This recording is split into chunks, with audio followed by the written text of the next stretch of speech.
రాయదుర్గం పట్టణంలోని కనేకల్ రోడ్డులో ఉన్న జామియా మహమ్మదియా అరబిక్ కళాశాలలో చదువుతున్న 40 మంది విద్యార్థులు అస్వస్థతకు గురయ్యారు.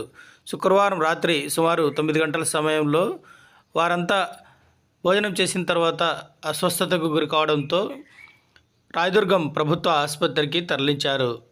అక్కడ సుమారు 40 మందికి వైద్య చికిత్సలు అందించారు. అందులో ఒక్కొక్కరు ఒక్కొక్క రకమైన సమస్యతో బాధపడుతున్నట్లు తెలిసింది. వైద్య చికిత్స అనంతరం 20 మంది విద్యార్థులను పంపించి వేసినట్లు, మరో 20 మందికి మాత్రమే అక్కడ చికిత్సలు అందిస్తున్నట్లు వైద్యాధికారులు తెలియజేశారు.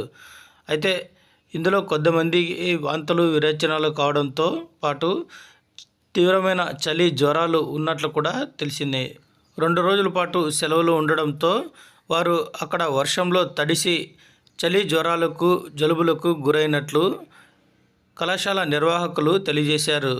ఆ కళాశాలలో మొత్తం 500 మంది విద్యార్థులు ఆంధ్ర, కర్ణాటక, తమిళనాడు, మహారాష్ట్ర ప్రాంతాలకు చెందిన సుమారు 500 మంది విద్యార్థులు అక్కడ విద్యను అభ్యసిస్తున్నారు.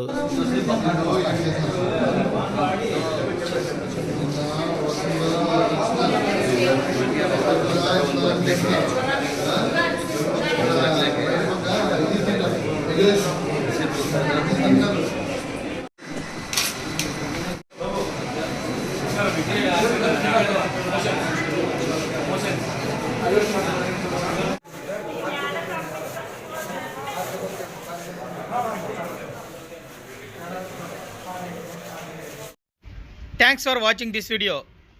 ఈ వీడియో మీకు నచ్చినట్లయితే లైక్ చేయండి, షేర్ చేయండి, సబ్స్క్రైబ్ చేసుకోండి. మన రాయదుర్గం ఆర్డీజీ న్యూస్. మా లేటెస్ట్ న్యూస్ అప్డేట్స్ కోసం నోటిఫికేషన్లు రావడానికి బెల్ బటన్ని యాక్టివేషన్ చేసుకోండి.